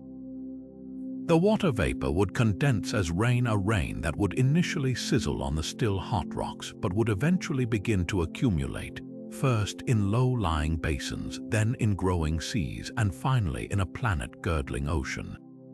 The very acidity of the clouds, currently a threat, could be neutralized by minerals from the surface or by introduced compounds, eventually leading to a water cycle that could support life. The end goal is a planet with a nitrogen-oxygen atmosphere, liquid water oceans, and a surface temperature that could sustain a biosphere. It is the complete and total remaking of a world. This vision of terraforming is the ultimate expression of hope, a testament to a belief that no environment is permanently beyond redemption. Yet it is here that our cloud cities reveal their deepest purpose. They are not an alternative to this grand vision, but the absolutely essential first step. They are the beachhead, the base camp from which this 1,000-year operation would be directed. From the safety of the clouds, generations of engineers and scientists could monitor the slow, deliberate changes on the surface below. They would manage the orbital solar shade, coordinate the precise delivery of cometary ice, and oversee the legions of autonomous robots that would eventually be needed to prepare the cooling surface for the first seeds of life. The cloud cities provide the permanent, sustainable foothold necessary to undertake a project that no single human lifetime could ever hope to see completed. They are the bridge between the Venus we find and the Venus we could one day create, a living promise that our future among the stars is not just about finding new homes, but about having the patience, the wisdom, and the courage to build them ourselves. This incredible power to reshape an entire world, to turn a toxic inferno into a second Earth, forces us to confront one of the most profound and difficult questions we will ever face as a species. It's a question that goes far beyond engineering and science, striking at the very heart of our values and our place in the cosmos. As we stand on the precipice of becoming an interplanetary civilization, we must ask ourselves, do we have the right? If we discover that the swirling, acidic clouds of Venus are not a sterile chemical soup, but are in fact home to a form of microbial life, the first life we have ever found beyond our own planet, what then are our ethical obligations? Does that discovery grant that world a form of sanctity, a right to remain untouched for study and preservation? Or does humanity's deep-seated survival instinct, our drive to ensure the continuation of our species no matter the cost, grant us a moral imperative to colonize and transform? These are not simple questions with easy answers. On one side of this debate is the principle of planetary protection, a concept that has guided space exploration for decades. It argues that we have a profound responsibility to protect and preserve any potential extraterrestrial life we might find, and to avoid the biological contamination of other worlds with our own earthly microbes. If we were to find life on Venus, no matter how small or seemingly simple, it would be a discovery of universe-altering importance. It would prove that life is not a miraculous, one-time fluke on Earth, but a natural and common phenomenon across the cosmos. That life, having arisen independently in such a hellish environment, would be an invaluable scientific treasure. It could offer us clues about the very origins of life itself and show us that biology can thrive in conditions we once thought impossible. To alter that environment through colonization, or to accidentally introduce our own bacteria that could outcompete and eradicate this native life, would be an act of irreversible destruction. We would be forever wiping out a unique branch on the tree of life, a loss not just for Venus but for all of science and for our understanding of the universe. In this view, Venus would become a planetary wildlife sanctuary, a place we visit with the utmost care as observers, not as conquerors. Yet there is a powerful and compelling counter-argument, one rooted in the stark realities of our own existence here on Earth. Our planet is fragile. We face very real existential threats, from climate change and resource depletion to the ever-present possibility of a global pandemic or an asteroid impact, the same kind of event that wiped out the dinosaurs. Establishing a permanent, self-sustaining human presence on another world is the ultimate insurance policy for the survival of our species, our culture, and all of human knowledge. From this perspective, the imperative to colonize is not an act of wanton expansion, but one of profound responsibility. It is about ensuring that the light of consciousness does not flicker out. If Venus presents the most Earth-like environment in our solar system outside of our own planet, then it represents a lifeline. This survivalist argument suggests that the needs of humanity, the need to avoid extinction, could potentially outweigh the obligation to preserve a hypothetical microbial ecosystem. It frames the colonization of space not as an option but as a moral duty to future generations. This ethical dilemma doesn't force us to choose one extreme or the other. There is a vast middle ground, a path of cautious and respectful exploration. We could establish a presence with a strict set of planetary protection protocols far more rigorous than anything we have today.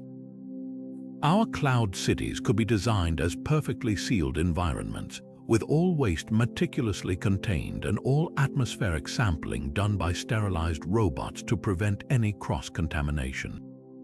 We could commit to exploring and studying any potential native life without interfering with it, treating the Venusian atmosphere as a protected natural preserve that we are privileged to visit.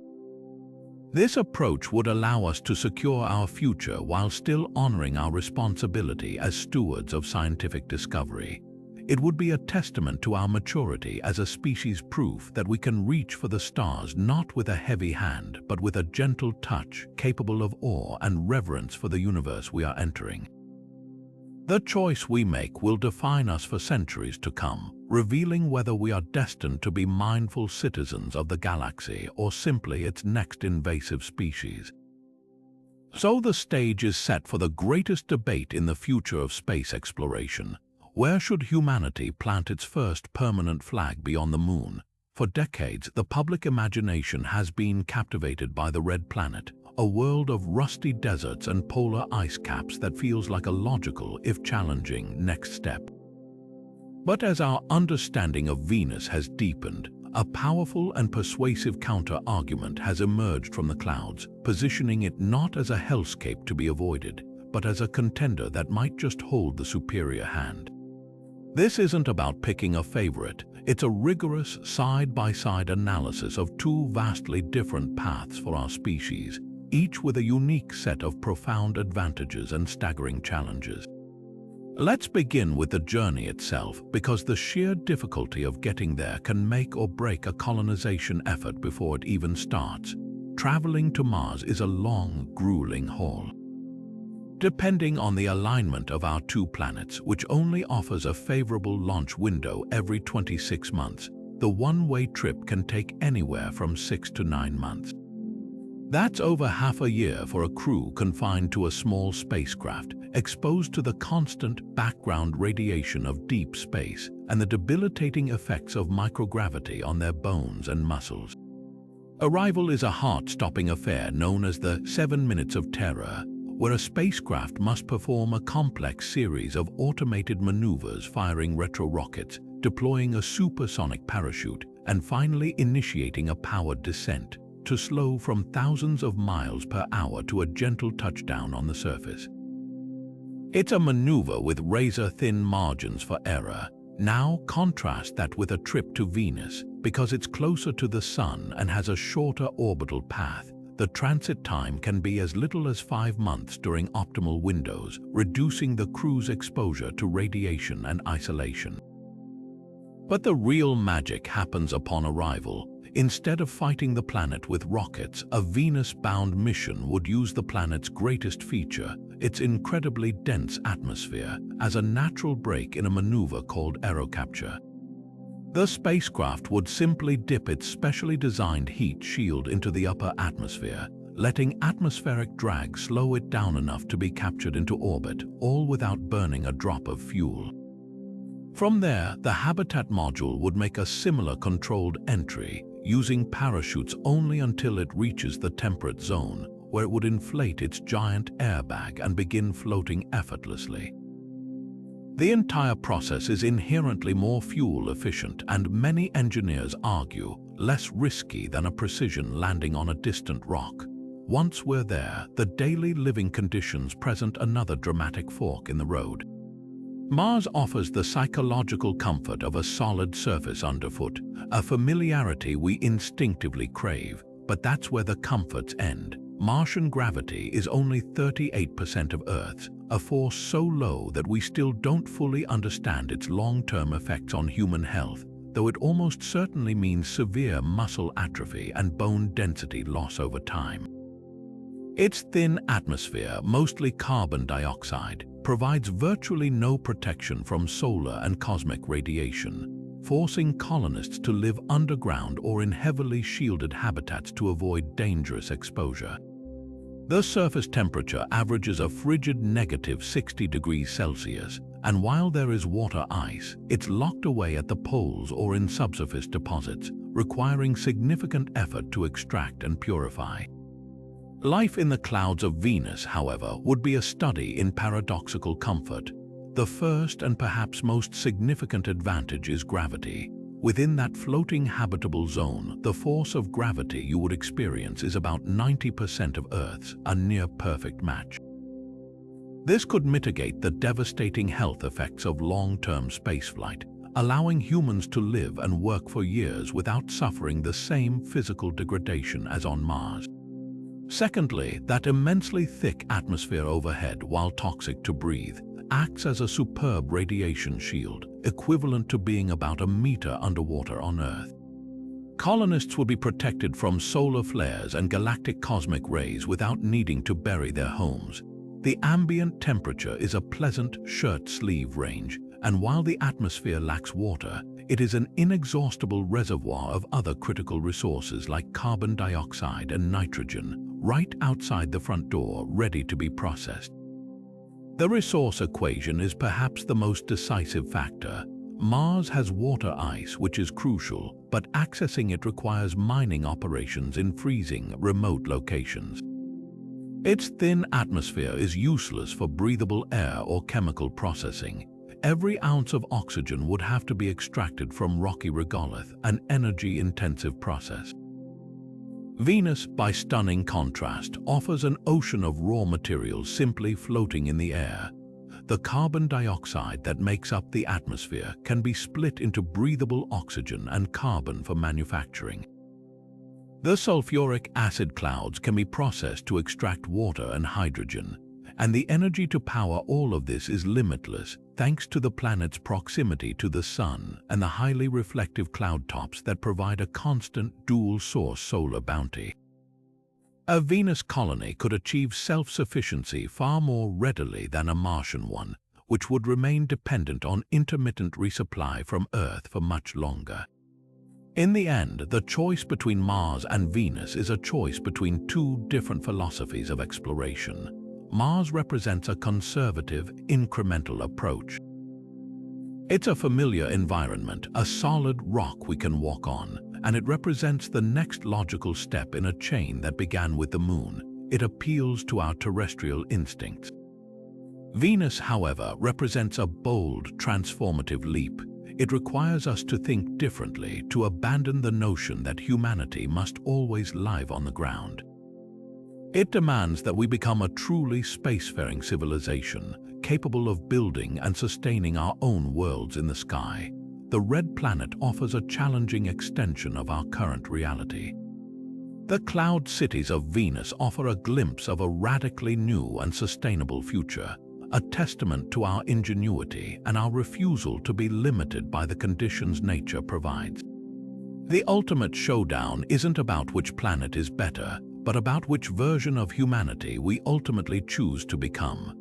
Yet for all its breathtaking promise, the path to building a city in the clouds of Venus is paved with monumental challenges, problems so difficult and complex that they border on the realm of science fiction.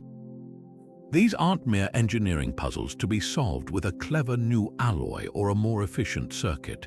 They are fundamental, persistent hurdles that test the very limits of our technology, our psychology, and our economic will.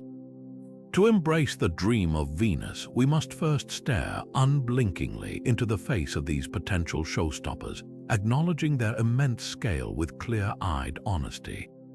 The most immediate and unrelenting of these foes is the corrosive nature of the environment itself. We are not simply talking about a light acid rain that occasionally requires a fresh coat of paint. The city would be immersed in a perpetual, microscopic mist of concentrated sulfuric acid, a chemical that is actively and aggressively seeking to dismantle any material we place in its path. This creates a maintenance nightmare of epic proportions.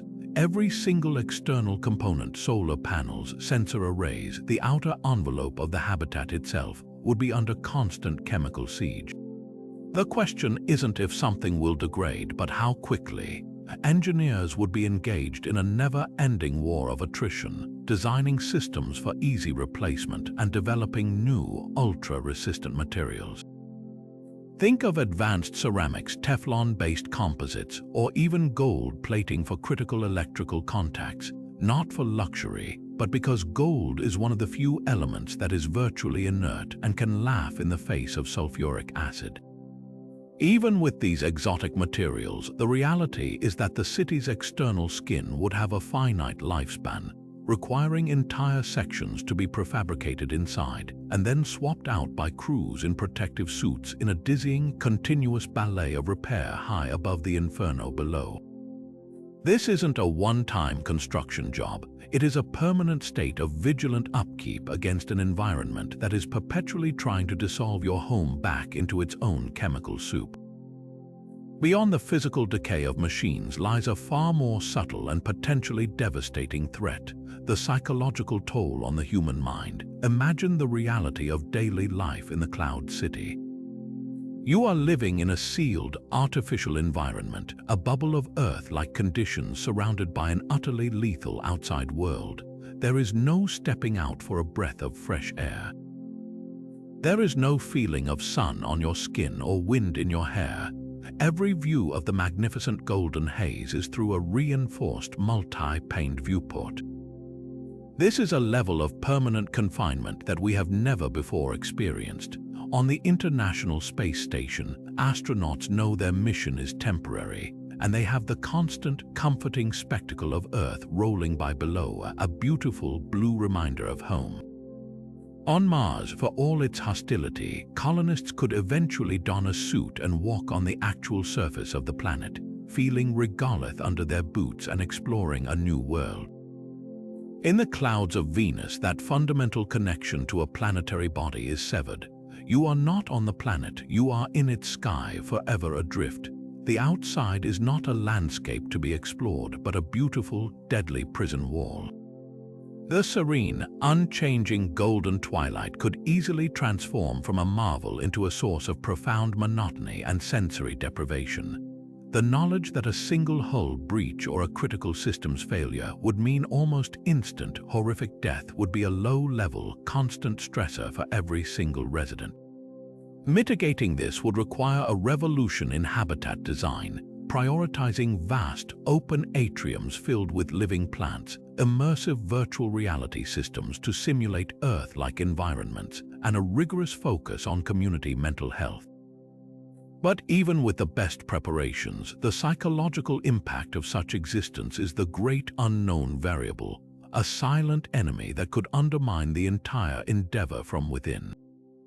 And then there is the colossal, unavoidable matter of cost. The financial investment required to mount a mission of this scale is almost beyond comprehension. We are not talking about the budget for a new rover or an orbital telescope. We are discussing a project that would dwarf the Apollo program or the International Space Station. The research and development alone to create acid-resistant materials, closed-loop life support systems that can run for decades, and the entirely new spacecraft needed for aerocapture and atmospheric entry would require a global effort and a multi-trillion-dollar commitment. The launch costs for sending the thousands of tons of material into orbit for assembly would be staggering, even with the advent of fully reusable heavy-lift rockets. This is not something any single corporation or even a single nation could undertake alone. It would necessitate an unprecedented level of international cooperation, a shared global will to achieve this goal. The economic argument would have to be overwhelmingly persuasive, proving that the potential returns, be it through beaming limitless solar energy back to Earth, accessing unique manufacturing capabilities, or simply ensuring the survival of our species, are worth mortgaging the economic output of entire nations for generations to come. The dream of Venus doesn't just demand technological brilliance and human courage. It demands a check so large it questions our very priorities as a civilization. From a world once written off as a toxic, scorching wasteland, we've journeyed together to a vision of a sanctuary suspended in its golden skies. We've seen how a single, narrow band in its atmosphere offers a haven of Earth-like pressure and temperature, how breathable air can be wrung from the corrosive clouds, and how limitless solar power could fuel a civilization that literally builds itself from the air around it. This isn't a fleeting fantasy or a far-off speculation. It is a possibility meticulously drafted by scientists and engineers, a future built on the solid bedrock of physics, chemistry, and human ingenuity. The challenges are undeniably immense, from the relentless battle against acid corrosion to the profound psychological weight of living in a sealed world adrift in a lethal sky. Yet for every obstacle, we find a workaround born of brilliant innovation, using the planet's own thick air as a brake and a shield, turning its greatest threat into its most valuable resource.